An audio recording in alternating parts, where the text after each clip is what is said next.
What's up, Analogians? This week on Analog, we talk about Combo Breaker, we talk about MomoCon, and we mourn SFAT's record versus Zane. And then we talk about a bunch of other random shit because we're both really tired and it was a long weekend physically and mentally. If you've ever wanted to hear my best M2K story, lucky you, that's where we go this episode. It's a pretty great story. Yeah, it is a good story. This is Analog. Hey everybody, welcome to Analog, where we are both pretty tired and did not have the energy to come up with a joke for this episode. Yep, sorry. It was a long weekend. Yeah. Like, it was actually a long weekend. Literally. And I think also both of us had a long weekend in the metaphysical sense, Yeah, too. I think that's about right. We're filming this a day later than we usually are. Mm-hmm. Had a lot of good Memorial Day weekend time to do some good introspection. Which has led to us not really knowing what we're going to talk about. Not much happened this weekend, so we're going to wax philosophical again, I guess. Yeah, so, I mean... Sorry, guys, if I cough or anything. I did get sick over the weekend, which is another reason why I am a little low energy. Yeah. So hopefully I don't infect Rishi. Yeah, hopefully not. Because this weekend is Smash and Splash, and I had a lot of talking to do since I'll be commentating. Yeah, that's exciting. Yeah. I'm hyped for that. I don't think I'm allowed to like release my blocks because of the schedule is like hush hush or something. Oh, okay. But they announced that you're a commentator. They announced that we are commentating, yeah. But I'll just say that I'll be commentating some pretty hype matches. Oh, sick. Yeah. I was looking at that commentary lineup, and the funniest thing about it was that you had by far the most professional looking commentary photo. Like, it's just my Twitter profile. I know, but it's a really good photo. You're like, Yeah. I don't know. They're all pretty professional, but you're the only one looking at the camera. Yeah, so that was at Full Bloom while I was commentating with Bro, and a cameraman, like someone just rolled up and was taking a picture. Didn't even say anything. I just happened to notice that they were taking the picture, so I was like, "This is my chance to pose." Yeah, I posed a little bit for the cameras at Gommel, but I still haven't seen where those photos are. Yeah. So, who knows? Well, there's definitely gonna be a lot of cool commentary this weekend. I know that originally Slime was supposed to be commentating, but he had to drop out, which is how me and a couple others ended up getting some more slots for this weekend. So rest in peace, Slime. Yeah, I mean, bittersweet. I think Australia killed him. Yeah. There's a lot of scary animals in Australia, man. Yeah, like Donby. Yeah, indeed. And Spud. Yeah. Shout out to Spud. That guy messages me every once in a while on Facebook. He's so funny. Spud? I really like him. I was supposed to interview him at Genesis, but yeah, maybe he was super chill about the whole thing, but I think he had a little bit of a rough weekend at Genesis. So. I also love that he wears like the TSM jacket. To look like Leffen. Yeah, and then I was playing with him and Leffen at the same setup. I took a picture of the three of us. I was like, me and two Leffens. Have you ever met TSM Andrew? No, I don't think so. He's their videographer who, I think it was at Genesis 3, everyone thought he was Leffen because he's like a skinny blonde white guy.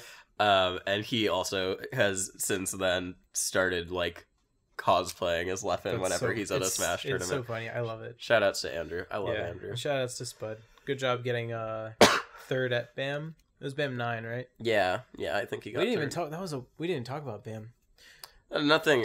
There was that one Falco who did good, and other than that, it was like... Dude, we didn't talk about the fact that Chudat took the third ever Ices game off of Armada. Oh, that's true. And he has all three of those games. Which, again, it just goes to show... I don't know if Chu is really washed, or... He's a little washed, but he's just... Ices, man. I talked to him briefly. Once he gets back from Australia, we're going to start net playing. I think he's back, so maybe we should start net playing. He's got to pick a different character, man. He's so good. Ices are holding him back now. Yeah. What do you think? Thinks Chu's chic would be? No. I think he needs. I want to say Luigi because a lot of the same skills with Ices translate over to Luigi. Yeah, because I'm trying to think. Chu's like got a really tricky neutral game, but his punish game probably is not very good. Yeah, I think the pressure of having a wobble combined with like how skilled Chu is in general and the fact that his neutral game is so tricky adds to like the pressure that you feel when you're playing against him. But the only characters that have that ability to add that pressure in is Ices and Puff. I was gonna say, what if he went Puff? So after he took that game on Armada, he switched to Puff the next game. Armada switched to Fox and force-stuck him. Yep. So I don't think Puff's the move. I don't think Puff allows Chew to play neutral the way that his strengths would work out. Him and Jerry can grind it out together. Dude, Jerry's already getting pretty decent with his Puff. I mean, like, it's still Jerry's Puff, and it's still like a month old. He still went 0-2 at pound. But I mean, Jerry, like, he's got like the learning mentality where I think he'll catch up pretty soon. And I'm also trying to make his Puff really good so that I have someone to practice with. Wow. You know? How noble. But Luigi kind of has like similar neutral strengths that Ices do, where Chew is not afraid to pick a defensive option that totally resets neutral. So he'll light shield a lot with Ices, and Luigi will get pushed so far away, he'll get to play neutral again. He also, once he conditions his opponents to start like jumping and putting themselves in awkward spots, the Ices up air and back air are so powerful for him because it just hits them off stage. And Luigi, all of his aerials are Ices back air, right? Yes. Forward air, back air, down air, like yes, they are. So I'm gonna talk to him about that, but he does lose that like additional pressure of being able to wobble. Yeah. I don't know. So, I don't know how good Chew's punish game is with other characters. That's the thing that's holding it back, right? Yeah, that's where the other big thing that I do notice when I play Chew is his edge guarding is not as good as some of the other Ices players or players in general. A lot of Ices player, it's like 50-50 on whether or not the Ices player knows how to edge guard. So do you think that would mean he should pick up a character who has stronger edge guards to augment that, or that he should focus on a character where he can kill without needing to go for repeated edge guard sequences? I think he's gonna have to learn some stuff regardless of who he chooses. And I think right now picking a character that emphasizes his strengths as well as possible is gonna be in his favor. And then he'll just, I mean, he's a smart guy. Like he'll learn what he needs to learn if he has the drive to. Could always pull out the Chew Fox again. Oh well, God, we saw so many of Chew's characters last year. It was so fun. You know, the Foxes worked though. That's the thing. It did. Whenever he pulled it out, it was always Ganon that he pulled that out. Yeah, and it worked on Kage and Junebug, right? And didn't it take a game from Mew2King's Ganon? Maybe. Or did it lose? Oh no, it wasn't Kage. It was Mew2King. Yeah, it was Mew2King. Yeah, not Kage. Yeah. Yep. Yeah. I don't know, man. What else do you say? Oh, shout outs to Chew. But not Marth. Not like Nintendo. Dude, Marth has such a high learning curve. Can we look at, so Nintendo goes all Marth now. Who did Nintendo, did he have any good wins at he was at Combo Breaker, right? Combo Breaker? No, Combo Breaker. You know, I don't think he had the wins, but from watching him, he had the gameplay, in my opinion. Okay, so he lost to Michael. In a really close set. Yes, I know that was close. And then he ended up... qualified him. Yeah, that qualified him for top 24. And then he ended up playing... Ginger, which was a 3-0, but I saw him going to last stock sometimes. I actually didn't see that set. But, I mean, I believe in the Nintendo Marth. Like, he's had, like, a pocket Marth for a long, long time. Mm-hmm. And over the last 6 months... I mean, I know he's really busy with work, too. Yeah. But when he's playing Melee, he's, like, putting applied effort into practicing his Marth. And it shows. Like, his fundamentals are really, really strong. He was never one of the Ices players to really neglect any aspect of his gameplay. So, it's not like Ices were really a huge hindrance for him when it comes to transitioning to a new character. Right. He's not getting the wins yet, but, you know, I believe he's a really smart player. I think it depends more on how much time he wants to put in. Yeah. More than anything else. Yeah, that's definitely true. Which I don't know how much it would be. Speaking of Marth versus Ginger, we talk about Fendrick Lamar, the feature of last week's podcast. Oh yeah, Fendi got his seed. Did you see? Pretty much. Did you see the clip of him versus Ginger? I didn't watch the set. No, I didn't. You didn't see it? No. I'm actually gonna show it to you. Yeah, please do. And listeners, you will hear the clip. Why am I looking up clips? Reddit. Did he Fendi him? Bros. Or did he get fucked for Fendying him? I guess just show me it. I'm just trying to give our listeners something to listen. Commentator swallows. I'm gonna No, eats, not swallows. Eats. There's our. Yeah, there's our Smash our commentator eats Ginger Boy. Yeah, that's it. Okay, you guys are just gonna hear it in the background. The normals from Earth are actually very difficult to deal with in conjunction. Right? Okay, Fendi. Yeah, down he goes, and Fendrick with a strong lead over Ginger. Yeah, Fendi. Oh, the power shield stuck in there. And he even gets out of that combo with the platform. Oh, turn around! Look at him go! Oh! Oh shit! Did Fendi win this game? I'm being too loud. He's right there. But I'm gonna pop off. I don't care. I mean, Oh! Oh no! 3 stocks Ginger. my God. That's the Fendrick Lamar, baby. God, I can't even laugh without it hurting. Damn, so he took a game, huh? He literally did the Fendi to win the game. Yeah, he did. He got the down throw, down tilt. That's crazy. Fendi's actually so good against Falco. He got 4-stock game 3.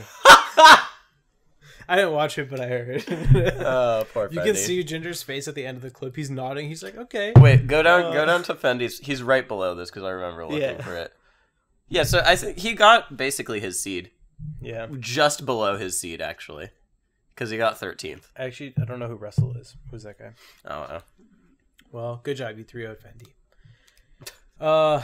Yeah, I saw that clip. I started dying. That's really funny. I love Fendi. Especially because he gets 2 sick kills, and then he literally gets the down throw down tilt. Yeah. Those kills were really cool, dude. Yeah. The forward air on the side B into the tipper, that was actually super smart. Yeah. That was great.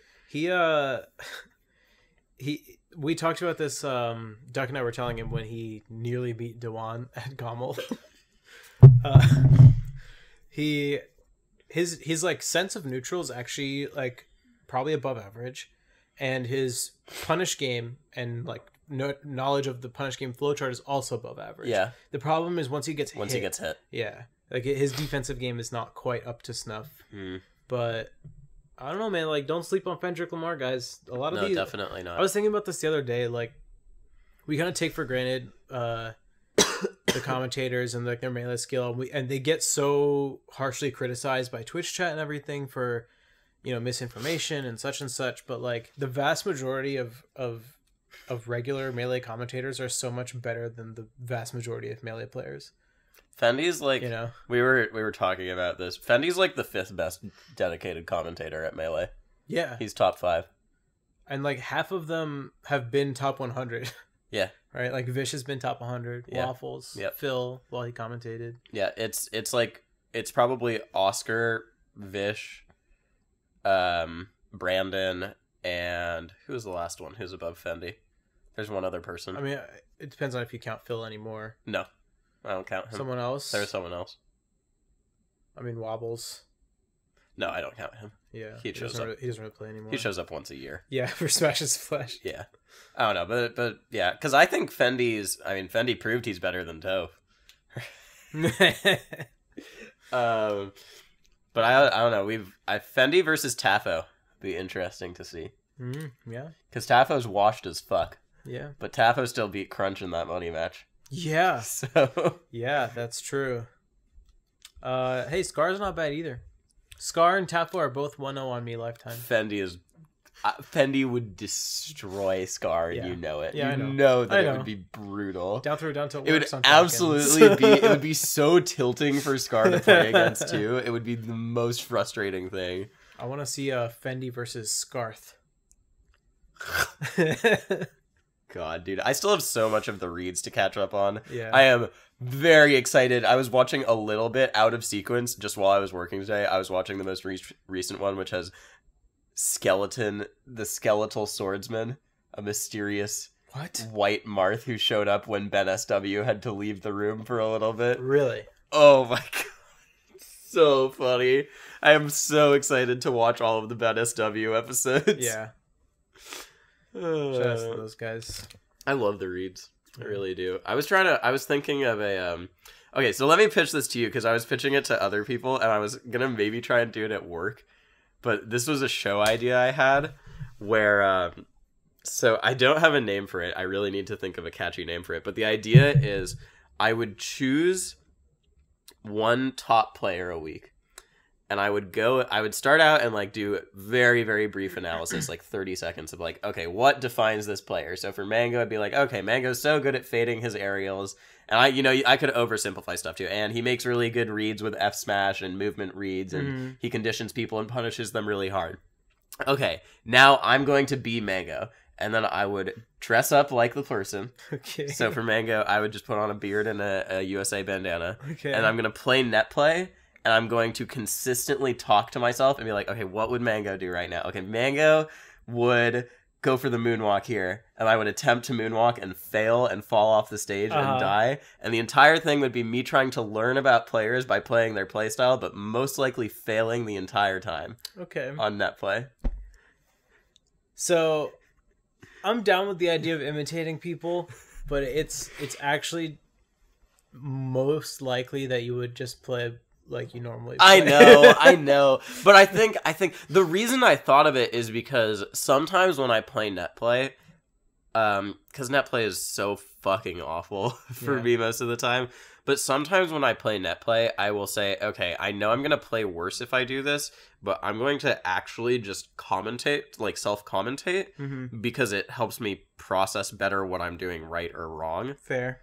And when I do that, it's way, way easier for me to make concrete shifts in what I'm doing, but just not as fast as I normally would. Yeah. So that's definitely like a good process for practice if you find that's the result of your doing it. Yeah, but I thought I could use it in that way, and then if I just don't care about winning and just care about playing like the person, it would be funny. I need to do a test episode and see how it works, or just go and do a net play thing. The problem is that relies on your ability to, one, execute like the person, and also to have a successful analysis of the person. But it doesn't rely on my ability to execute, because it's mad funny if I can't execute. That's true. Because if I'm actually talking the whole time and say, okay, moonwalk bear, and then I just do the shittiest moonwalk of all time, that's still really fucking funny. That's true. So...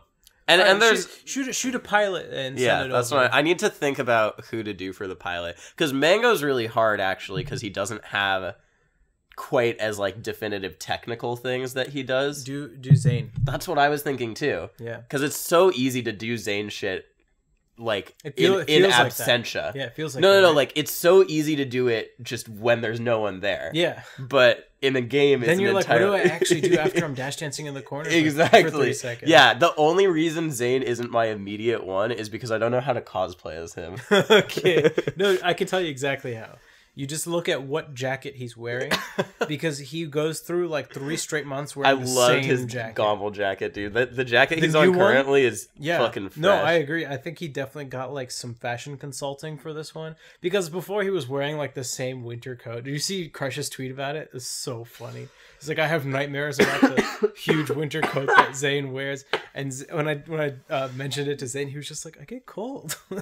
Zane's been looking better in general recently. Not that he looked bad before, but like I noticed that he's wearing glasses less frequently. He's wearing contacts a lot. Yeah. He's clean shaven a lot. Yeah. He's got the fresh jacket. Well, he only needs to shave like once a week. Yeah, I'm sure.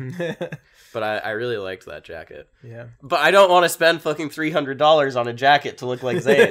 Yeah. So, I don't know. I'll put on some rectangular glasses and I'll just write I, not E on my chest. Yeah. That would do it. Perfect. Yeah. I went to Zane's house this weekend. It was actually super fun. Was that the friendly session you tweeted about? Yeah, because like I told the crew that I was gonna be in town this weekend, and we were talking about playing. It ended up being me, Laud, Chillin, Zane, and June. Man, it was just like so fun to actually sit down with multiple good people and just play for like 8 straight hours in friendlies. Yeah, when you tweeted, you said non-judgmental friendly session. Yeah, basically, like I feel like Zane is possibly the master of that, or one of the masters of that, because it just feels like he's always just like playing and trying stuff and doing things, and it's not just like you never feel like he's sitting down to be like, I'm gonna beat this person in at least 50% of our friendlies, and I definitely feel that way with some people that I play with, and it's just like really. Like, what if I just want to experiment and not have to worry about your perception of me in friendlies? Because that happens so often, especially like with netplay. Yeah. Like I've seen people post, you know, somewhere on social media like, oh, I beat Rishi in like 4 of our 12 netplay games. And I was like, what? Like, what? I don't know where to go with that. And it's just, it makes me not feel like playing with those people, you know? Yeah, I mean, well, you were, in one way, you were talking about, you know, most of the commentators are good. And I obviously am not that good. I'm better than the average player, I guess, by a tiny bit. But in some ways, and I've talked about my struggles with that, but in some ways it's really freeing. Because I've literally never gotten hate on netplay, aside from someone who I can tell is just toxic outside of it. I only get people who say I love your content on netplay. That's good. Which is great. It's really nice. That's awesome. I think that's also because I do stuff other than commentary, so people know me as like content. Yeah, I don't know. Commentating, some people, when you commentate, some people get the immediate impression of they're commentating because they can't play. Right now, there's this really weird third space outside of playing and commentary, which is just kind of like ambiguously content in quotes. What we do right now. Yeah, that's what we exist in right now. And like content is such a broad term, especially when compared to competing and commentating. But because the amount of people in this space is so few, we can kind of just group everyone together. Did you see Save as Untitled's new video? Which one? The analysis of is the summit level up real? Oh, I didn't see it. I saw that it was posted. That is the best video he's ever made. Really? Yeah. I've been a little bit critical of his content in the past, and this was one of the things I was talking about with a few episodes ago, where I was saying, you know, I never want to shit on someone who really is clearly dedicated to making good content. Yeah. Even if I don't agree with all of what they're doing, because I didn't like the Is West Balls Washed Up video was. I know he's gotten memed on it a bunch of times, but still, it's interestingly timed. But the one he just recently did, like, really was a great crystallization of what his strengths actually are in terms of data analysis and parsing data analysis and choosing the right metrics for data analysis. I really liked that video. What was his conclusion? Spoilers. Yeah, his conclusion was, it is real. There is level up? Yeah, his conclusion was like, it's real. But, because I think people don't gauge the summit level up correctly a lot of the time. Mm-hmm. It was like a, you know, and it depends and stuff, but like, Amsa went to summit, and did he do great right after? No. Now he's top 10 in the world, though. Yeah. Summit was less than a year ago. That's not that long a time frame. 2 summits in a row. Yeah, but that's not that long a time frame for him to become top 10 in the world. So is it because of that? Probably. Zane looks like he's sort of leveled up, but it's another thing. And then, I don't know. It just depends. Swedish was one player for whom it was another, like... I feel like there are way more players that were unaffected than were positively affected. But I mean, I haven't watched the video, but my take on it is just that it really depends on the player and what they're trying to get out of the summit experience. Because like Zane has pretty much infinite playing stamina, so he goes to summit 0.5 and summit to literally play straight, and he played with players better than him, you know, for several hours a day, a couple times a day for like a week straight. So Zane as a player also, and I've been saying this since 2014 when he and I would play like every month or so back when we were both in college. He absorbs information faster than the vast majority of players, and he applies it much more quickly as well. So for that type of player, like Summit absolutely has a significant impact on his level up. For Amsa, I think that yes, it must have applied to him as well to some extent, but I'm wondering how much of it is just his like increase in motivation and drive coinciding with the fact that people wanted to see him at Summit in this particular time in his career. Yeah, it's hard to say. Yeah, there's a lot of factors that can contribute to it. I mean, in general, you know, the motivated players are the ones who are going to be trying to get to Summit, and they're motivated before they get there, and Summit helps. That's true. Yeah. I mean, look at where Isam is now in Melee. He has so few losses in the past couple of years since he went to Summit. Dude, Esam got so unfairly treated. He did, of the like meme picks, he did by far the best. Yeah. No hate to I love Esam. And if Esam were still playing Melee, he would still be like top 60. I don't doubt it. I mean, he's still probably the second most technical Samus, or third. No, he's definitely the second most technical Samus. He's like the only one who gets the consistent short hop fast fall missile. Yeah, he was talking to me about that in the Gommel VIP lounge. Mm-hmm. Yeah, Esam's super duper technical. He's just an idiot in terms of, and which he will tell you himself. Yeah. He's so funny. Didn't he enter like Melee teams or something at Gommel? No, at Eden, I thought. At Combo Breaker. Maybe. He might have teamed with... I think he teamed with, like, Bowie or something. Yeah. I don't know. Something like that. I remember hearing something about him this weekend. Yeah, he teamed with Joey. Got fourth. Yep. I love cool. Esam. He's so funny. I feel like if people don't know Esam's history outside of Melee, it's so funny because he chose such a stereotypically uber defensive character in Melee and Samus, but Esam's legacy as a Pikachu main in Brawl is that he was the only Pikachu at a top level, like the only one. He's still the only Pikachu at the top level. That's not quite true. Really? Yeah, because there's Mr. L. He plays Pika. This sounds familiar, but honestly, there's like 6 Smash 4 players whose name Mr. starts with something. Mr. Yeah. Mr. R, Mr. E. Yeah, Mr. L is a Pikachu who is recently also... He beat Larry with Jigglypuff. Wait, what? Yeah. But he plays Pika, and he's Esam's apprentice. Did you know I 2-stock Larry's Fox with my Kirby? He switched to his secondaries to beat me. I didn't know those matchups. So many secondaries now. Which secondary did he go? So he switched to DK, and... Oh, yeah, he's a DK. It's the classic story where I won neutral like 6 times, and then lost neutral twice. And you died, yep. And then he went... I took him to Duck Hunt, and he went Meta Knight.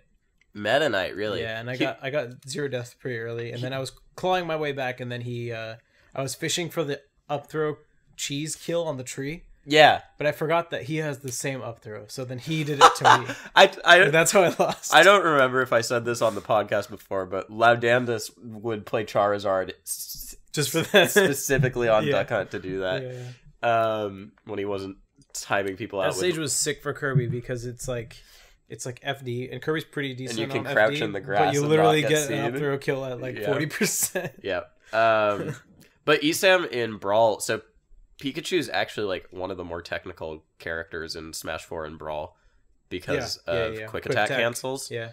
And Esam, like, so I know this because I talked to him when for False Swipe we did our history of Pikachu in Smash video, and he was our expert for Brawl and Smash 4. Quick attack canceling in Brawl was actually so fun to do, and it was broken as fuck because you could keep doing it. You could quick attack cancel lock someone after a knockdown. I forgot about that. Yeah, and basically infinite them. It was super cool. Yeah.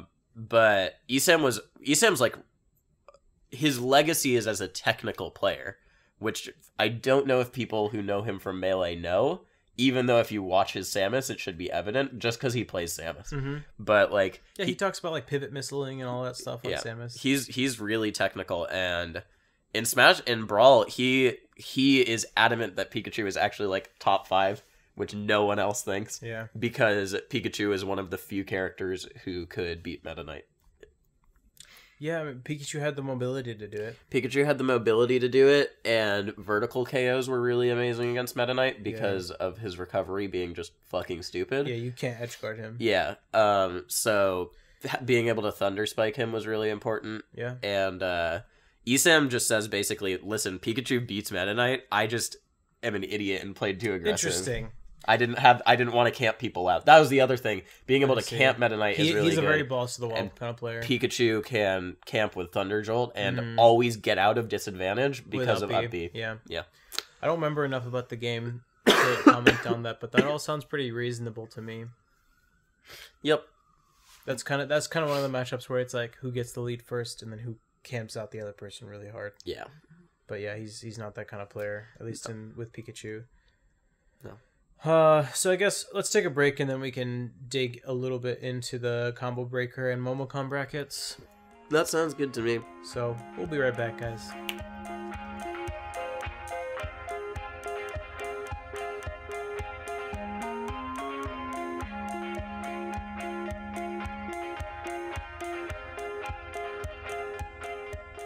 Hey guys, this week on the Shoutout Corner, we're going to shout out a YouTube channel called Michael Radar. He produces a series called Macro Micro Melee. Yeah, so Michael has a knack for, I think, just exploring these sort of, vague concepts like the neutral game, knowing your kill setups, all that sort of stuff. And he's split them up into micro and macro situations. Really well polished. He delivers them really concisely and I think in an easily digestible format. And honestly, even if you know that sort of stuff, just seeing a video that talks about it and integrates pro player talk and shows you situations, it always is just good to, trigger what you're thinking about too. So really great stuff. Go give him a look at his videos, and yeah. Yeah, and keep sending us channels and content that you think we should shout out on our future episodes. Yeah, and not just shout out, because we wanna see that stuff too for ourselves. Yeah. All right, thanks, guys.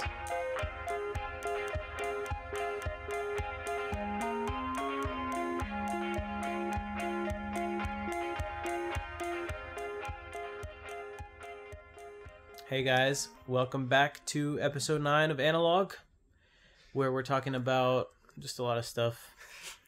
We've got a lot to talk about. Yeah. We don't actually this week, but we still find a lot to talk about. Yeah. Either way, we didn't even talk about the brackets at all this weekend, which is fine because not that much happened. Anytime I feel like we're gonna be lacking for things to talk about, we end up easily finding stuff. I felt like that was gonna happen last week. Really? Or it was either that or the week before. And I think both times we ended up with like more than an hour and a half. The longest episodes ever. Last week was an hour 40 minutes, dude. Yeah. That was crazy. Hope you guys enjoyed. This one's going to clock it at like an hour. Probably, yeah. Oh my god. It's fun. We're sick, okay? I'm sick. Rishi's tired. Yeah, I got things to do, man. Prepare for Smash and Splash. Yeah. Yeah, that's true. Okay, well... Let's look at the brackets. Yeah, I think the storylines on a lot of people's minds, especially if you are from the Midwest, is Absent Page and Michael. Yeah, dude. Michael beat S2J. That is fucking crazy. Yeah. Michael's pretty good. Michael is pretty good. And they took a game off Kalindi, too, and Kalindi's really good at that matchup. I was in the Twitch chat... I don't remember which set it was for, but I was just like, if you guys have ever seen me in Twitch chat, I just try and like troll people and like make a fuss. Yeah. And I was like, man, what's with all these high school kids? Like, they have all this free time to net play. Like, can I get a bracket that's just smashers who have full-time jobs? Like, that would be fun for me, Be like me, Duck, and Dewan. Yeah, just do round robins. It's Dewan is like the favorite there. Or actually... Is it Duck? Well, imagine if every tournament we just did like several round robins of me, Dewan, and Duck. We'd just get better so much faster. Rather than having to play through round 1 pools, it'd be like, all right, round 1 pool, we're going to do a round robin. And then round 2, we're all going to play again. It's floating in its highest form. That'd be fun. Only the fiscally independent are allowed to be floated. Yeah. Yeah, but Michael had a fucking amazing tournament because he beat Johnny, then he lost to Kalindi, but took a game, and then he went on to beat 3-2 Dreffin. Dude, that was so gross. Yeah, it was. First of all, I felt like Dreffin was not playing the matchup very well. And it still went to game 5. Yeah. And then some stuff happened. Didn't he get like 2 rests early in game 5 or 1 rest early? I don't remember. I was just like, why? Either way, the S2J win in and of itself is like, holy shit. And then S2J got eliminated by the other Midwest hero, Absent Page. In another game 5. Who went on to get 3rd at the entire tournament. So, why did Johnny start Falco? Do we know? I have no idea. He started Falco against Absent Page. He lost that game pretty handily. He took the next game as Falcon, ended up bringing it to a game 5. It is worth mentioning that it's the first major for Johnny, or like big tournament for Johnny in quite some time. That's true. And he might have just been warming up. it may be a little bit of rust, but either way, it's like... Honestly, I think he expected to beat those guys pretty handily. Yeah, totally. I mean, the story of this tournament is it Duck, Swedish, or Johnny who's going to win? And in the end... none of them. Yeah, in the end, it was Kalindi. Yeah. Again, Midwest, and I've been talking about this for the past 2 weeks, so I feel really smart. Kalindi is on a huge upswing right now. He's been playing amazing. We were just talking about this during our break, where it's like, it's really weird how people, when they actually start practicing and studying, they start doing better in tournaments. Yeah, dude, because Kalindi has been actually going ham in terms of like stream analysis and every stuff, single day, and demonstrating the stuff that he does. And you can see Kalindi has always gone for his laser lands, his shine lands, all his crazy tech, his thing he does at the edge, which the up air aerial interrupt, which is so fucking crazy. So dumb. It's awful. But like just in the past 2 weeks with Gommel in this tournament, it's not that he just seems more confident. When he hits it, it's like, holy shit, he did that, and it actually leads to something huge. It's like he everything he's starting to do, and I used to talk about this with him because like we were both going through a rough patch at the same period of time. I was like, we're both playing for the 2019 meta. Like we keep mis-executing the things we're going for, but in 2019, this will be the standard. Yeah. But everything that he's been working on recently is all like really practical stuff. And like he's definitely on the more technical end of what's practical, and there are a couple of things that he just likes doing, like shine lands, where I know for a fact that like there is a laser land there that's faster and easier to execute. He does the laser land too sometimes. Not on the Dreamland top platform. No, always shine land there. Always shine land. But a lot of the stuff he's doing is practical. He shares all of his information. He has like Google Docs with a bunch of notes that he shares for subs. Yeah. And I think teaching other people is actually helping him internalize a lot of the analysis that he does as well. Yeah. If you guys haven't seen it, we'll just shout out his stream again next week. Yeah, but his stream is amazing. Kalindi, he beat Westballs last weekend at Gommel. At Gommel. And did he beat anyone? He had a good... He beat someone else, too. He had a good tournament at Gommel. And then this week, he beat Absent Page, who is a top 30 player now. There's very little... I think Kalindi said something about like... He said Absent Page was like really preparing for Kalindi, or the other way around. I don't remember. But I mean, Absent Page, someone who's been good in the Fox Ditto. Kalindi, like I've said a lot, better at the Fox Ditto now when it was one of his weakest matchups. I saw doing good now. I saw Kalindi streaming today. Today being Tuesday of the week this is released, and he was doing today was Fox Ditto analysis. Yeah, and I only watched for like 10 seconds, and he's just like, "This matchup is so dumb. Like, sorry if I'm not saying anything. This matchup's just so random." And then I stopped listening. I think a lot of Fox players actually... That's why Connor stopped playing Fox in the Fox Ditto. Well, yeah, that's been a pretty common trend of like Fox players try and pick a different... Mango is like the quintessential example of that. I was at the first tournament when Connor pulled out his Sheik. The blue bandit. Yeah, the blue bandit. That's It was against Mike Hayes at Emerald City, and we were all like, oh my god. And then he took a game and lost. And then Kalindi, beat Michael, beat Swedish 2 game 5 sets, which he had just lost to Swedish in a heartbreaker last weekend at Gommel. Gommel. Yeah. I mean, meanwhile, after going down to Kalindi, Absent Page 3-0's Duck. Yeah, and after he beats S2J game 5, then 3-0's Duck. Which honestly may be even more of an impressive win at this point, because like I said, Johnny's been a little bit out of the scene. Yeah. Duck has been playing really well recently, and he's been going to a lot of stuff. And one of his hallmarks is consistency. Yeah, and consistently eating foxes up. And Blur tweeted about this in a typically polemic Blur way and was like, Absent Page is the truth. When's the last time a fox beat Duck their first try? And DJ, did you see DJ replied? It was like, I played Duck for the first time at Combo Breaker 2015 and I 2-0'd him. And it was like, all right, it was 2015, DJ. And you know that's not what Blur is talking about. He's talking about a new up-and-coming fox. But it's fucking crazy that Absent Page 3-0'd him. Crush says that he can't beat Duck. He's like, it can't be done. Crush says that. Crush also says that Absent Page is the only real Fox main. I saw that too. Yeah, like Absent Page also took a set off Crush at Scarlet Classic. Yeah. Yeah, and then beats Michael and 3-0. Yeah, 3-0 and gets back aired by Swedish. Yeah. But an amazing tournament for Absent Page. Like I said, there's like no question that he's top 30 now. There's a great deal of mystery around Absent Page, around like his training regimen and like whether he does analysis. Because I see so many people in Twitch chats who are like, oh yeah, I'm close with Absent Page, so like I know.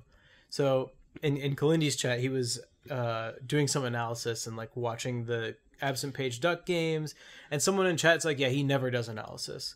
And Kalindi's like, there's no way he knows how to do, X, Y, and Z if he's never done Fox versus Samus analysis. Because he was doing so many good things in the matchup, and Kalindi was nerding out because he's like, it's like Kalindi is on an alien planet and he finds the first other human on that planet. He's like, I've been the only Fox this whole time who knows how to fight Samus, and finally I find this other Fox. An apocalypse happens and Kalindi's in a bunker for 20 years and he finally emerges. He goes, you know what I've been through. Exactly. He's just like, he was so stubborn on the fact that there was no way Absent Page had not done analysis. That's really funny. I don't know whether or not he has. Also, I was talking to IBDW, who housed Absent Page the weekend of Gemini and Scarlet, and he asked him, because Absent Page on his Twitter bio says that he's a Marth Sheik Fox tri-main. Yeah. Right? So IBDW asked him, like, when you use these other characters? And his response was, I can't tell you that. Well, he used the Sheik to beat... He's been going Sheik on Peaches. Yeah, to beat Laud. Yeah. Yeah, that was crazy. Yeah. Yeah, man. I don't know. I seen his Marth. I saw some interesting tweets about Absent Page being in the venue practicing from 5:30 for hours straight against a CPU, playing an endless time match against the same Captain Falcon. And I saw someone tweet like, "Oh, he's moved on to up tilts now," as if he was just practicing like one move at a time. Armada responded to one of those tweets and said, "Oh, CPU Falcon on Battlefield." That's his whole stream. Yeah. Yep. I do want to say, Ginger has had 2 bad tournaments in a row. Yeah, but with 2, they've been really, really similar. Where he almost beats someone who would be an upset. And then game 5. And then gets upset. Like, so at Gommel, he went to game 5 with Lucky and lost. Here he went game 5 with Swedish and lost. And there he lost to Kage. That was game 5 too. Yeah. Here it was game 4 versus Dreffen. That was a weird set. Yeah, I didn't actually catch it. But I don't think this is going to last long. That's my bold prediction. Mm-hmm. I think Ginger's going to go back to making upsets and staking his claim as like a top 40 player pretty soon. Mm-hmm. I think probably traveling a lot after Summit, and like he's talked about getting burned out and how he needs another game to play and talked stuff. About his like confidence and other things. Yeah. So I think with a bit of a reset, maybe before Evo and stuff. Also, sometimes it can be the nature of Falco. Good point. But I'm starting to believe that in that less these days. The nature of Falco? Yeah, being an inconsistent character. Just because I feel like... I agree. I think it's inconsistent players. Yeah. I don't know, man. It's hard to make a prediction on Ginger. Because, I mean, like 2 months ago, he beat Axe. You know? So, I mean, the peaks are there. It's hard to say. I think, you know what's also weird? The 2 players who he lost to at these last 2 tournaments, who he got upset by, are both super old school players. That's true. Kage and Dreffen. That's true. I wonder if that means anything. Probably not. 2 data points. But we'll see. Keep an eye on it. Back to back, you know, who knows? We're actually kind of in a weird spot. So I hear your bold prediction, but then I ask how? Because this weekend is Smash and Splash, and after Smash and Splash, silence for a while. Yeah, that's why I was saying maybe a break before Evo, and then I think at Evo maybe he'll have a good tournament. Yeah. Who knows? I've actually been debating after like a couple weeks from now, just taking a solid month and a half off of competing, because there's no huge tournaments that I really would need to go to. Like CEO is happening. I'm not totally sold that I want to go to CEO yet. When is that? It's the last weekend in June. But I don't know. Even like that's one of those huge reasons I'm tired today. Is like traveling is taking its toll. Like I haven't been home for a weekend. I feel like a lot of people are traveling a lot recently. Yeah. And then like my boy Fendi's traveled 4 weekends in a row, dude. Yeah, it's crazy. That's basically what I've done at this point. And like coming back to the city and then having to go to work for 5 straight days. Oh yeah, and I then feel that. Immediately traveling again, and especially once I'm getting back into the city at like 8 a.m. Like my flight out of Smash and Splash next Sunday is at 6 a.m. Did you see? And the airport is an hour away from the venue. Did you see that Hugo accidentally booked his flight to leave for tomorrow? Tomorrow, and his phone just died. Are you kidding me? Come on, Hugo. I don't know if he's going to Smash and Splash. He tweeted. Pretty sure. He tweeted, "I don't know if I'm going to be able to make it to Smash and Splash with a day early flight, last minute housing plans, no phone." How is that gonna lead to him not going to Smash and Splash? Well, so who's he staying with? He'll find someone. How's he gonna contact them? He buys a phone charger in the airport, and there's charging stations all over. No. It's not that his phone ran out of power. His phone is dead. It doesn't ripped. work? Yeah. That's trickier. Yeah. So unless he has a laptop that he can use as Wi-Fi. Dude, he's Smash famous. He can sit in the airport until someone lands. He literally tweeted, "Gonna have to use all my TPP points with this one." So. Did you see that Fendi tweet from this past weekend where he was like, Mew2King has literally just been standing out here waiting for someone to Uber to MomoCon. Yes, I did see that. That's that can just be Hugo for the next 48 hours. Okay, wait. I have the greatest M2K story. I have the greatest M2K story. All right. So for I think I've told this story on stream maybe once before. For HTC Throwdown, which I helped put together as part of HTC. So I mentioned before that was one of the first tournaments where everyone got fucking flown out to it. Yeah. And so we flew out M2K the night before the tournament because it was a 1-day tournament, and I'm at the venue and I'm just playing friendlies with Sheridan, like Sheridan's Luigi, and we're just playing doubles and stuff. And then we get a call from M2K, and it's like, "Okay, I'm at the airport. What do I do now?" And we're like, what do you mean? We're paying for your hotel and your flight. Yeah. You get a cab to the hotel or something." But he was like, "Okay, but I don't know where the hotel is." And we're like, "Okay, you know what? It's literally 2 blocks from here. Just come to the venue and we will take you there." So 30 minutes later, I play more friendlies. M2K shows up. M2K gets out of the Uber and he is barefoot. What? And we go, "Jason, are you, just very like bringing it casually, why aren't you wearing any shoes or socks?" He goes, "Well, I forgot to pack socks and I didn't want to wear shoes with no socks because then my feet would get smelly. So I just wore my shoes to security and then I took them off and I went barefoot for the rest of the time." What? Yeah. Wait, so did he not leave his house wearing socks? Do not know. I do not know. So at what point did he realize someone will have to the airport ask M2K about this? I do not know. How did he start out with 0 pairs of socks? I do not know, dude. Maybe he had them on and they somehow got lost. What? I don't know. So I had just flown in from New York and I had my suitcase with me and I went, "You know what, Jason? I'm sure I have an extra pair of socks." And I gave M2K a pair of just white socks for him to wear. And he put them on. And they must have been the only socks he wore that weekend. Maybe he still owns them. Oh my God. I do not know. They were okay socks. And then we went to get dinner because he was hungry. And we were all hungry too. That was whatever. And we went to a Japanese place. And this girl recognized M2K and sent us over a bottle of sake. Oh my God. with a note that said "Hail to the King." Are you kidding me, dude? And I was so good. I was with 2 underage people. I was the only one who could. Oh my god. Yeah, and so, it was me and M2K were supposed to drink all the sake, and so I took a glass and he took a glass, and then he was like, "We can't leave before the sake is done." I went, "Okay, you don't want to like take it to go?" And he's like, "No, we have to finish it here. I don't know if I'll have a fridge." I went, "Okay, do you want any more?" And he's like, "No, you have to finish it." He had a little bit more. He was fucking with me a little bit, but then but he did make me drink most of the sake, and I got pretty fucking drunk. And God, that was a great night. Wow. We walked M2K to his hotel. We found a Triforce on the ground, and he got down and like did a slob squat next to the Triforce, and I took a picture of him and put it on the HTC Twitter, and then we finally delivered him to Wizzy and Plup at the hotel. Wow.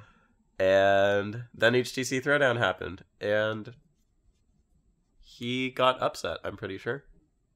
I don't know. Was he one of the upsets? Plup got upset. I don't remember. Plup lost to Brandon.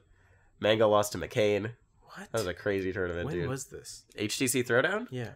2015? Oh, so it was a while back. Yeah. Okay. That was a crazy fucking tournament, dude. Sure. Brandon beat Plup and tied with Mango for 17th. Wow. That was a fucking crazy tournament. Let's go, Brandon. Yeah. Damn. Well, that's my best M2K story. I have others, but that's my best one. I'm still mulling over the socks. The socks. Like, does he on an average day leave his house and then put his socks and shoes on? And he was just like, "Oh, I'm too far away from home at this point. Like, I'm just gonna have to." It really is a question. Did he get into the Uber and then decide to put his... That's what I'm saying. Like, is that his daily routine where he gets into an Uber and then puts on his socks and shoes? And if so, why? Maybe he was... No. I was going to say maybe There's he was literally wearing flip-flops, but then why wouldn't he have worn the flip-flops? There, yeah. For the whole weekend. For a second I was like, oh, maybe he was traveling from somewhere else first. Why would he have left that place? Not wearing I want to bring it up with M2K and say how did this happen? I think actually, I'm getting recall. What might have been is that he wore his shoes with no socks. No, but again, why did he not put them on without socks on? Did he like burn all the socks in his home and was like, I guess I have no socks now? And if so, why would he not then decide to bring flip-flops or something? Maybe the flip-flops burn too, dude. Does he own flip-flops? If you guys have an answer to this question, please tweet at us at analogcast so we can get to the bottom of this. I'm trying to think just of M2K in general. I can literally think of no path that led to this occurring. It's such a great moment when he walked out with no... I've seen him wearing socks. Yeah, obviously. I have definitely seen Mew2King wear socks. He owns the socks. And I mean, totally valid that you wouldn't want to wear shoes without socks. That shit smells so bad. Alright, we need to move on. Yeah. I can't keep thinking about this. It's gonna break you. Speaking of Mew2King, along with absent Paige practicing against the same computer for 5 hours. Mew2King, I didn't watch him versus Wizzy. How was that set? He went Pichu? He went Sheik the first 2 games and lost, and then he went Pichu and got 4-stocked, I think. Wow, that's cool. I mean... Yep, that's what happened. Colbo beat Wizzy, which not that surprising. He's always been fucking amazing against Falcon. Yeah. You saw his records versus the Falcons. Yep, and then he beat None in losers, and then lost to Wizzy in the run back. Shoutouts to Yort. I love Yort. Is a Falco from Georgia, disciple of Sleepy K. I met him at Evo 2016-15, and he's a really, really hardworking Falco.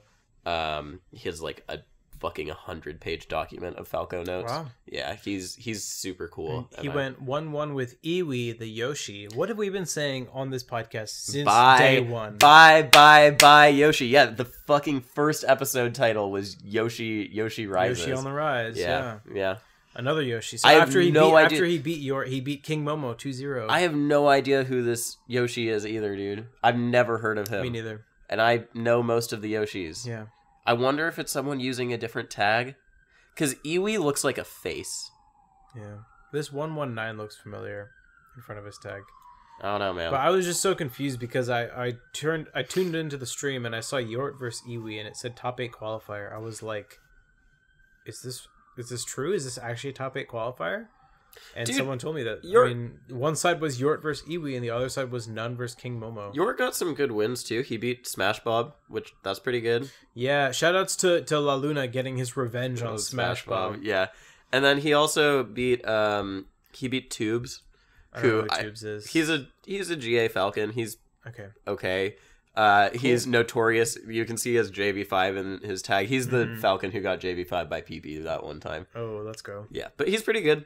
He's pretty good. La Luna 3-0'd Nun a week after Nun got 3-0'd by Zane. Yeah, Nun tweeted out that he needs to figure out that matchup again. Yeah, he said he used to feel really strong in it and doesn't quite as much anymore. Which makes sense. I feel like he hasn't played any Marths in a really long time. Yeah. For a while, him and Pew Pew were playing every fucking tournament. That's true. Then with Nun usually winning. Yeah. And then right after Pew Pew figured out the matchup and got that win on S2J that one time, that just never happened again. Played. Yeah. Yeah, the Marth's definitely looking a little stronger versus Falcon in general. Knock on wood, I may have Falcons this weekend, so we'll see. But then, I guess he got 3-0'd by HBox. I actually did watch this set. I don't think La Luna played the matchup super well. He went for a lot of grabs at low percent, which is like pretty low reward if you don't get it at the right percent. If you do get it at the right percent, you can rack up some good damage. But he missed a lot of grabs, and HBox got away with a lot of crouching, which Marth has great tools against crouching. He has down tilt, he has down air, and he wasn't really using those. He got shield poked a bunch of times with like up tilts and stuff. So I'm gonna have a chat with him. He's coming over tomorrow. Actually, he and I are gonna play. Moon? So yeah. So we'll talk about. So I saw some people. Zane pulled off a cool thing on Aglet on stream. And people were talking about, is Zane going to be the one to figure out the Marth match or the Puff matchup? And we had talked about that a little bit last week, but going into more, how do you think he would fare if he played HBox like now after he's really, really been on the rise? Everyone was wanted to see that at Gommel, and Zane had to go and did we talk about this last week? A little bit. We did. And my answer is still the same, where anytime I have said Zane won't do something, he just then does it. So you should say. I should say he's not going to beat HBox. He's not going to beat HBox. Yeah. I think that Zane and I are both the strongest Marths versus Puff, personally. And neither of us. Well, I've taken sets off HBox on Netplay 2.5 years ago, but neither of us has taken a game off of him in tournament. But you've looked so good against him. Yeah. Oh my god, those games of that one Super Nebs were the saddest. I was pretty happy with that set overall, because I was like, I lost in a couple like excruciating ways. Like I had a 4-stock to 2-stock lead and then lost it, but I was like, overall I played the matchup really well. You played amazing, dude. Yeah. And I'm so much better now than I was then, knock on wood. So I would definitely love to play HBox again. I personally do not think Zane will do that great if he plays HBox. Yeah, I think he will take a game maybe. So Zane loves the Marth Puff matchup. One of his early mentors was Mahone, so he got a lot of practice in it. Yeah. Obviously gets a lot of practice with Aglet, etc., etc. But I think HBox is at the point now where he's preparing for Zane. So HBox is one of I'm happy we got to this because I was gonna bring this up earlier. HBox is one of the only players in the world who DIs for pivot setups. And he does it not just off the grab, he does it in general. If you've watched any Pew Pew versus HBox set since Pew Pew beat him that one time, it's really, really painful to watch. because what happens is Kevin gets a forward throw and he goes for the pivot every single time, and HBox DIs in and just gets hit by a normal F smash, and then you know what? It's not going to matter pretty soon. Yeah. This info has been around for a long time, but finally people are starting to take notice because Sechi is releasing content like every day. Yeah. And Sechi put out a video basically showing that Marth can react to Puff's DI off forward throw out of a dash and kill off any DI. That's cool. So you get like, and it depends on DI and everything, but like once you start making those options more comfortable and more natural, then we'll start seeing a lot more kill setups off forward throw. And even like people know me and Zane for using pivot tipper, but like we both know about the other options as well. Like I know if they're doing the hard DI down and away for pivot tipper, Marth gets a guaranteed down smash kill. But there are others like you can get. What's the metric for is reactable though? I mean, good question.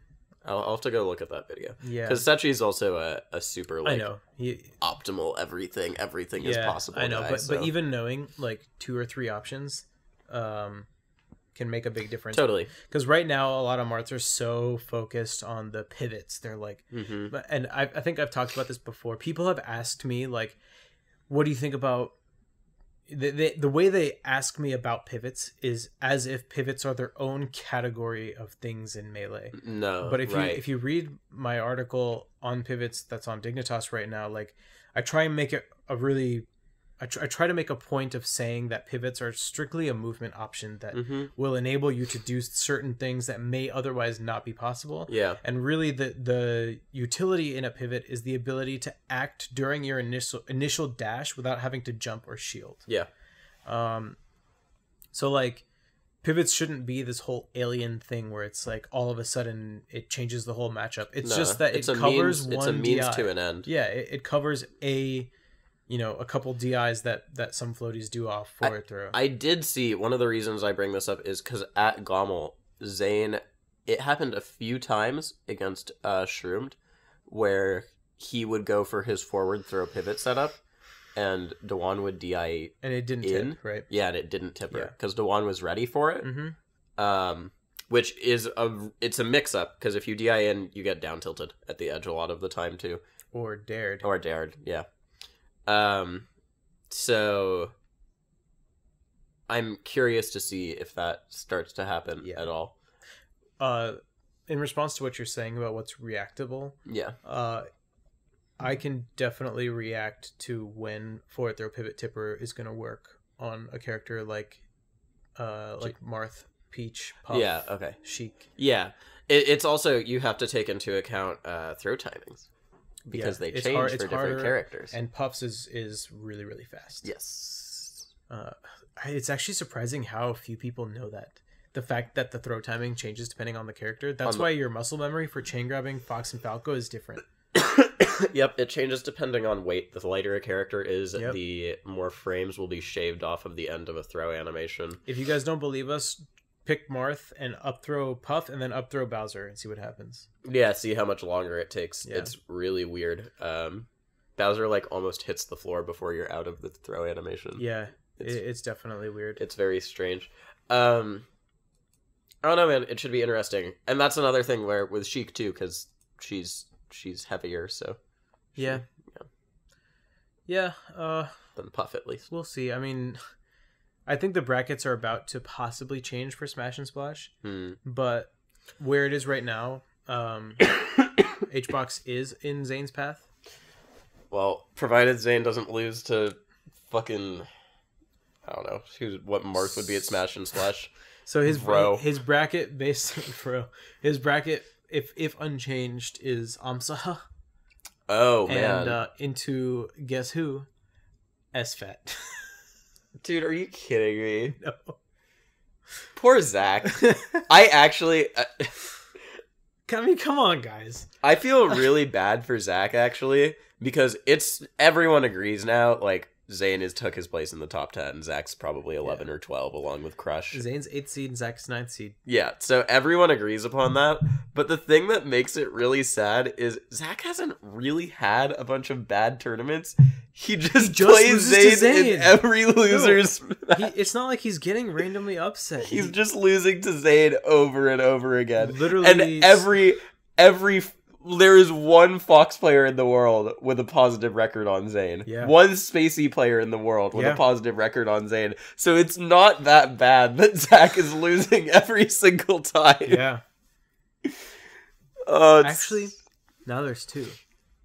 Crush and Armada. Oh. Or, well, 1.5. That's a good point. Yeah. Yeah. I don't know if that counts. Armada went 1-1 in games. Yeah, so... And 1 was FD. It doesn't count. I'm going to say half.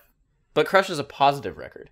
Yeah, it's like 3-2 or something, right? It's better than... It's definitely better than everyone else's. Yeah. Hey, man. Yeah. Yeah. I'm actually... One thing I'm really excited about for Smash and Splash, we talked about this earlier, but Wobbles will be on mic. Yeah. Homemade Wobbles, which is they're doing top 8. Great commentary duo. Yeah. And for those of you who didn't see, I think I talked about this last week. I have no memory. But Edwin, Budding, Anok, Palakirti, Big Noke, who does the he does Today in Smash, Monday Morning Marth, Melee Stats, but he also, the thing I think he got the most traction for is Greatest Cinderella runs of all time, and he closed that series out actually in a really, really beautiful way. Oh yeah, I saw that. He let Wobbles write a 2-part account of EVO 2015. Of his own run. Or 2013, sorry. Yeah, if you guys weren't around for that, or if you missed out, I don't even think the doc covers that. Right? No. It came out before that. Like right after it happened. Yeah, immediate. It came because Evo and then the doc. Wobbles got second at Evo 2013 to Mango. Yeah, and from winner's side, he got second. He beat Mango, and the Wobbles is an amazing writer. It's a really personable story. I think the favorite single piece of Smash content I've seen in the past month, so I would highly recommend checking that out. Also, Edwin's writing a book about the history of Smash. Yeah. He's actually already written it. I'm reading the draft of it. Yeah. He has a full fucking draft of the book. It's 160 pages. I remember talking to him about that. So, he's been planning that for a really, really long time. I bet he has, yeah. It's really funny, actually. I don't know if Edwin is actually our biggest fan. Oh, yeah? He messages me every Wednesday and is like, Zane, where's Analog? Zane, where's Analog? I need it. I need my fix. He messages me all of the things I got wrong on the podcast in a really loving way. Okay. We got nothing wrong last week. Let's go on our longest episode. This is the first time we ever got nothing wrong. That's pretty good. Yeah. Probably because we spent a lot of time talking about Waluigi in Smash 4. I love Edwin. He's acting like his book thing has been a secret, but if anyone has talked to Edwin in the past year, he's let slip that he was writing a book. He just straight up told me about it the first time I met him. Yeah. So it's really funny to me that it was like, it is cool that it's this big announcement, because I know Edwin personally, so that's why I know about it, but it's really funny. Yeah. Edwin, I keep calling him Edwin, which I only call him Anok. Yeah. So I guess this would be the third Smash book after Wife's book, and Amsa's book. Oh yeah, Amsa's book. Yeah, has it been translated yet? I don't think so. I don't think so either. Yeah. Well, if you speak Japanese or read Japanese, check out Amsa's book too. Yeah. And Wife's book is freely available as far as I know. Yes, I think that's still true. I found out at Gamo that Wife listens to us, so shout outs to Wife if you're listening. Yeah, shout outs to Wife. I told Rishi this. I really wanted to go and say hi to you because I love you, but you and husband were eating. I don't know husband like that. So also I was about to interview Ginger or Nun or someone. So, but thank you for your support, and you are an inspiration, Wife. You are one of the reasons why I do this thing. So, yeah. Shout outs to Wife. I love Wife. He's an awesome guy. So fucking much, dude. Man, before I moved, he invited me and Laud to come over and just play teams with him and husband for a while. So we actually did. And it was super fun, and we definitely would have done it more. But they actually host like a like a getaway invitational in MDVA. Really? That literally no one knows about because there's no stream and it's not publicized. Oh, that's interesting. They just like they put together like a PowerPoint and they're like, "This is our proposal. If you guys are interested, like let's do it." That's so and cool. I haven't been able to do it because it all only happened after I moved, and I think there's been 2, and one of them was like strictly teams focused. So they just got people to come down and like play teams in like that's dope. Like a house for a weekend. That's so cool. Swedish actually went. I think Drug Fox also was at one, and it's really surprising, right, that these players show up, but it's because they literally don't care about a stream. It's just about hanging out and playing Melee for the weekend. That's fucking cool. Yeah, the only stream that there actually was like Junebug attempting to drunkenly IRL stream finals of one of the tournaments that they held. That's great. But that was the extent of it. Have I ever told you about Wife's Fox? No. Have you ever seen Wife's Fox? No. I was at an SSS, no, a Mayhem, in 2016 while I was visiting SoCal, and Wife was randomly there with his brother, actually, I think. Oh yeah, his brother plays a lot. Yeah, younger brother. Yeah. And Wife was on stream, and I have searched for these videos, and they are not, I don't know where they are. McCain, you don't listen to our podcast. I'll DM you later, but you need to help me find these VODs because Wife played Fox against a Peach. It's against a Peach. And it was the most disrespectful, upsetting thing I've ever seen. Bear in mind, this was the same Mayhem where the infamous Tafikins versus Zeo money match went down, where it was Tafo Fox versus Zeo. Oh. And that was horrendous. Yeah. I've also seen Tafo beat, who was it? Was it Nick M. Whittier? By literally just dash attacking him like a million times with Fox. It might not have been Nick. Sorry if it was not you, Nick. But like, Tafo's Fox is an abomination. It's the worst. Wife takes it to another fucking level. He stands on the other side of the stage from the Peach and stands in place. He doesn't do anything, and then he shoots standing lasers. And then he'll jump and do like a non-fast falled single laser, like very evidently trying to double laser, but he can't do it. Okay. And he just destroyed the Peach. It looked like he just knew what the Peach was going to do every time. Yeah. But the Peach would go in and Wife would dash it out, and then he would just dash attack the Peach.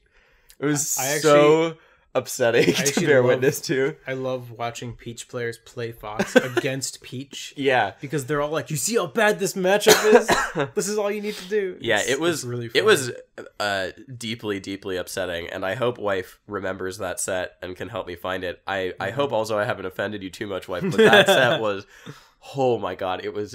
No one was watching, too. That was the other thing. I was standing in this Mayhem at the back of the venue eating my fucking hot dog and just looking and being like, why is no one... Am I the only one who can see what's happening right now? This is terrifying. Yeah, it was just on the projector thing. So I know the VODs must be out there somewhere. Yeah. Somewhere.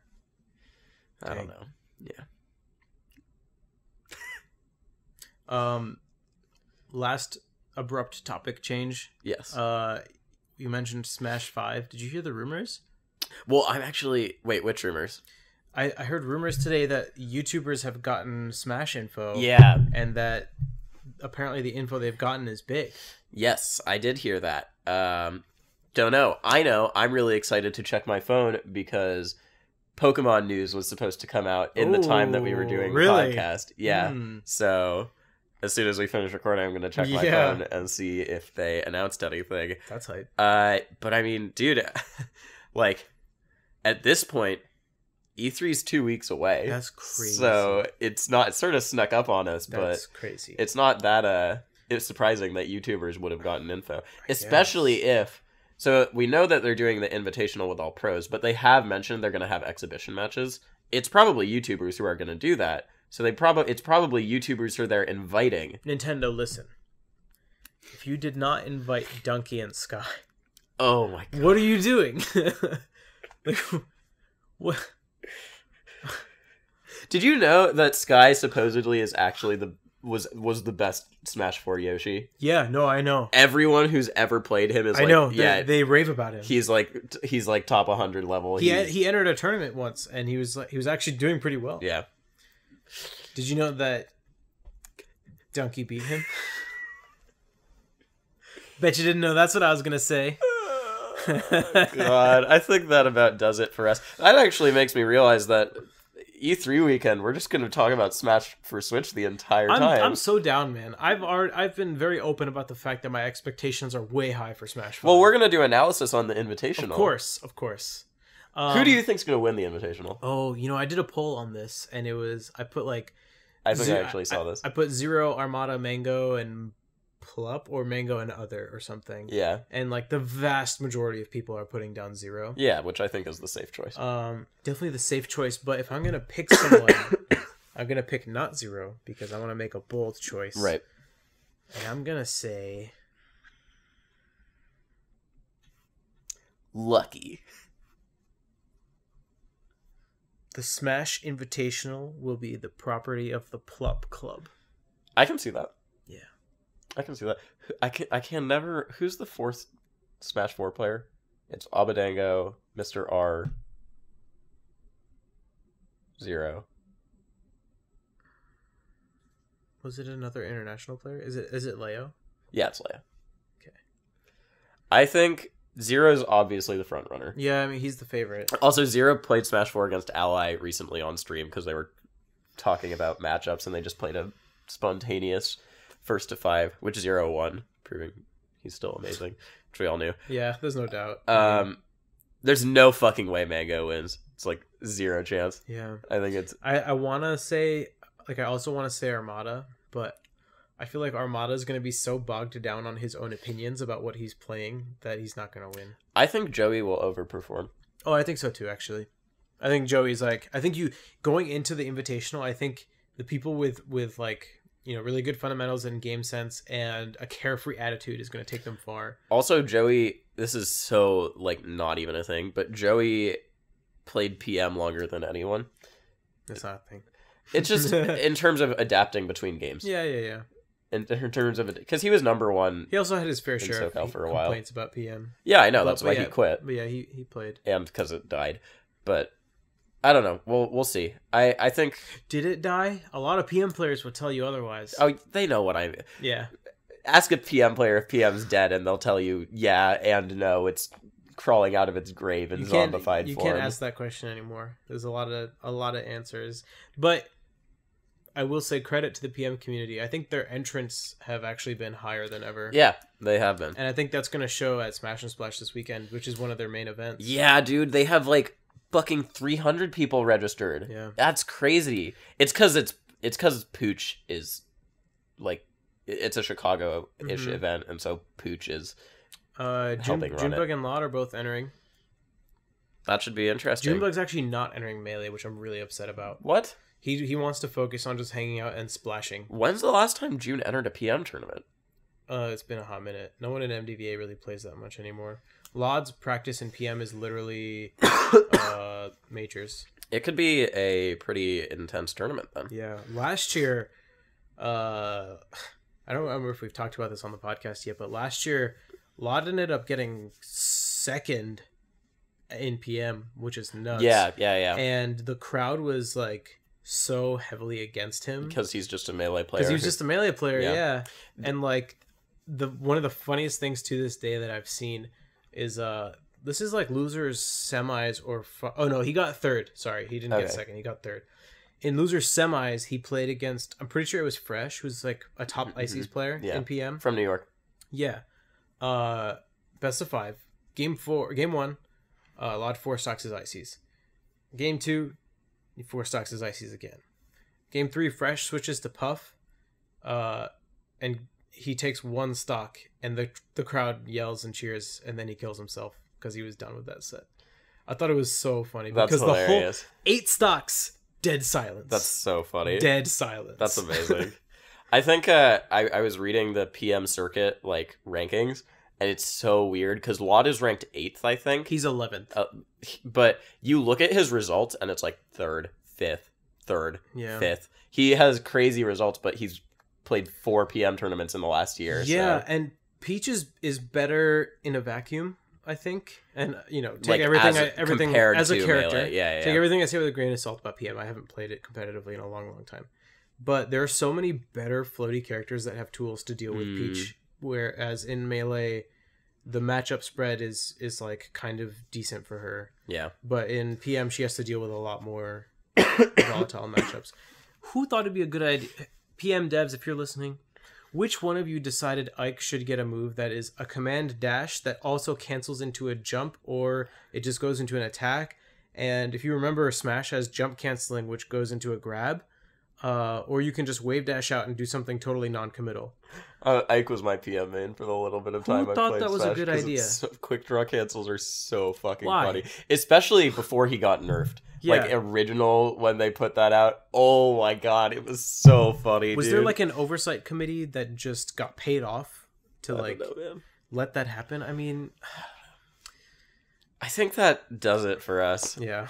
Now that we're talking about PM Ike, Yeah. I think that might be a sign Probably. that we need to end. And we ended up fucking talking for 50 minutes for our second half. Yeah. Oh my god. Okay. What else is new? That does it for us, guys. We've been Analog. You know where to find us. Our Twitters are right down there. Since I always put it there. If you're listening, just, figure it out. Analogcast on Twitter, everything you can find from there. See you guys.